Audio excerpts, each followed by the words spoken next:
All right, the last two problems on the team round of the 2019 Math Counts chapter competition. And I gotta tell you, number 10 is a really tough problem. But 9, not so bad. So we have 6 different hamsters. And we have we have 6 different hamsters and we have 2 cages. Cage 1, cage 2. Doesn't matter if it's blue or whatever. Now, we have hamsters that totally get along. Oh, no, we don't. We have 2 hamsters that are just sort of feisty, and they can't be in the same cage. So those 2 hamsters have to be in different cages, which means let's put Felix in this cage, and we're putting, who's the other one? Oscar in the other cage, which means of the 6, I have 4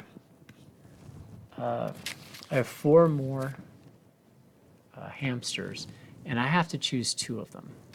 So I have 4 choose 2. Oh, okay. Well, 4 choose 2 is going to be equal. I'm doing the 4 choose stuff. So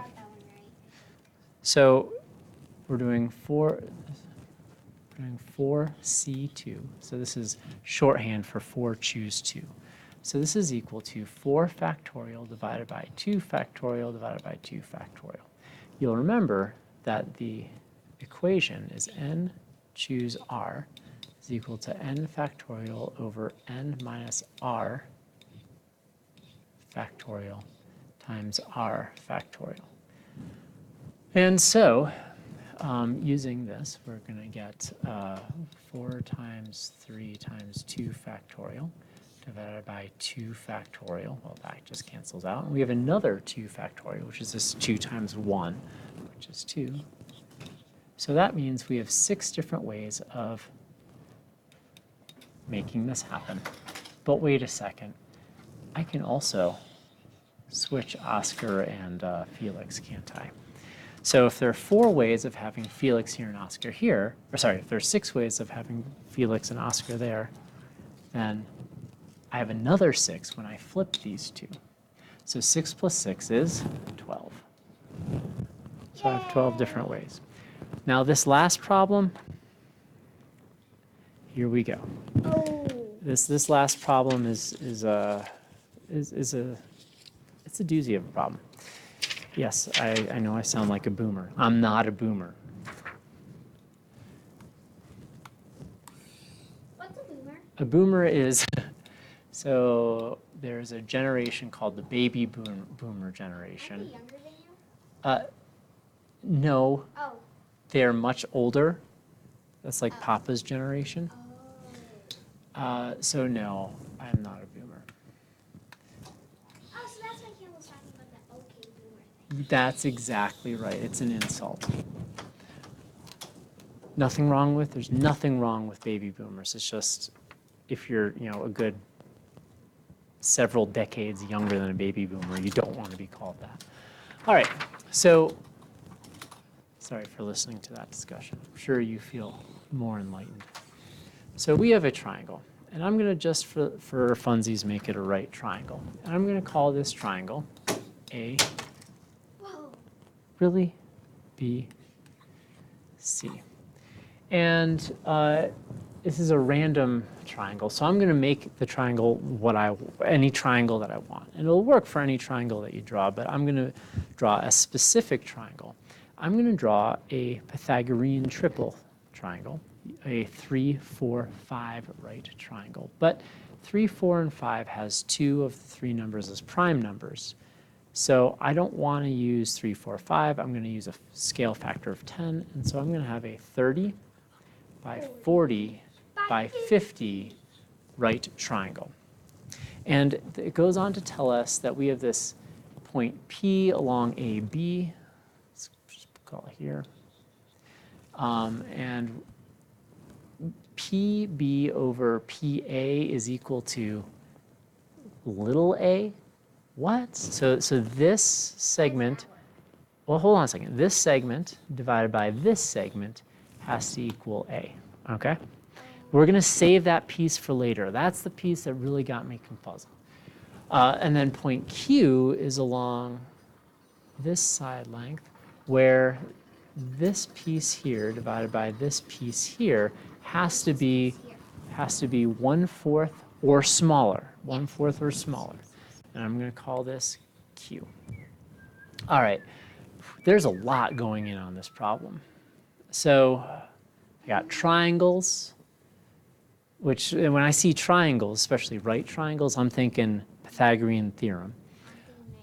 I'm thinking Pythagorean theorem, which Pythagorean theorem only works for right triangles. So that's right.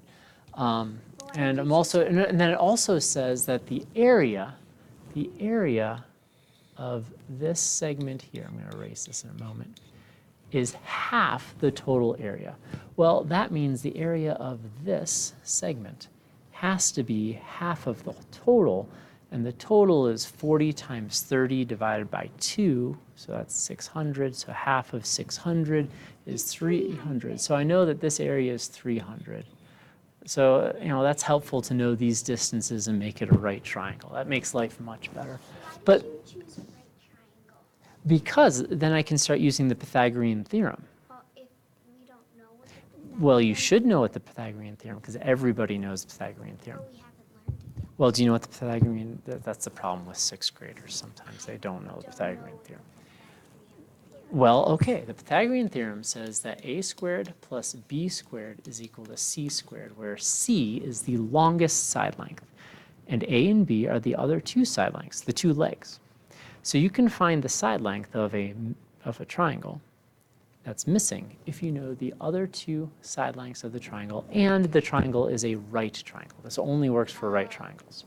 And that's why I really want to have a right triangle. So you can use it. So I can use the Pythagorean theorem, because the Pythagorean theorem is really easy to use, and it answers lots of cool stuff. Now, a Pythagorean triple is a number where all three of these numbers is a whole number. It's an integer. Like 3, 4, 5 is a Pythagorean triple, because 3 squared plus 4 squared equals 5 squared. 5, 12, 13 is a Pythagorean triple, because 5 squared plus 12 squared is equal to 13 squared, which was helpful for a lot of other problems. You'll see a lot of Pythagorean theorem stuffs in math counts. Okay. All right, so area of a triangle is equal to 1/2 base times the height. Okay, well, we know that this segment has to be, this segment divided by this segment has to be 1/4 or less. So let's say point Q is at that 1/4 place. So that would make this 10 and this 40, right? Because 40, or 10 over 40 is going to be equal to 1/4, right? Because I need to find that boundary line. All right, well, I can't do much else unless I have some more right triangles. So I'm going to, well, if I know this, I really need to know this distance, don't I? Yes. Because once I know this distance, then I can find the area of this. Okay. Well, so this line, this perpendicular line, has to be parallel with this line, Which it is. right? Because they're both right angles. And we know this Q is 1/5 of the way down here. So that means this point here has to be 1/5 of the way down here. What is 1/5 of 40? It's 8, right? So that means this would be 8. That leaves this part here, 32. Okay, this is pretty good. So now I can find this distance using the Pythagorean theorem, because I have this leg, I have the hypotenuse, and I need to find that leg. All right, which means we have a squared plus b squared is equal to c squared. C is the hypotenuse, the 40. So we have 40 squared is equal to, well, a is my 32 squared plus b squared. All right, 32 squared. Pull up my calculator here. 32 squared, 1,024. Now, obviously, I'm spending a lot of time explaining, and I wouldn't have time to do this in a competition, but this video is about learning, so obviously take a little extra time, which I have in all the other videos for this team round. I think it's like taking me an hour and 20 minutes instead of 20 minutes. So b squared is equal to 576. That's nice because 576 is a square number. I can square root. It is. So b is equal to 24. So this height is 24, which means to find the area of this shaded triangle, we need to find the location of this point for when this is at the boundary marker, right? And so I have 1/2 base times height. Well, we have 1/2. Oh, we have the area, which is 300, is equal to the base. I still don't know the base, right? But I know the height's 24. Well, 1/2 times 24 is, thank you, 12. I thought that answer would come a little faster. So we have 12b. Well, what am I going to do to both sides to get the b by itself? Subtract, divide. What's the opposite of multiplying b by 12? Divide. Okay, so, and so I get b is equal to, I think it's 25, but let's double check. Oops. Divided by 25. It is 12. Oh, geez, it is 25. I divided by anything. It's time to go home, clearly. Yes. All right, so that means this distance here is 25, which means this distance here has to be 15, because the whole thing's 40. Great. Now what? Well, that's when this piece comes into play. PA is, PB over PA. Well, PB is 15. PA is 25. Well, that's equal to 3 over 5. Okay, so that means that A has to be between, well, not 0, it has to be between 3/5. So 3/5 is greater than or equal to, because remember, this equals and it's okay. And that has to be less than 1. Well, it can't be less than, A cannot be less than 3/5, and A cannot be greater than 1.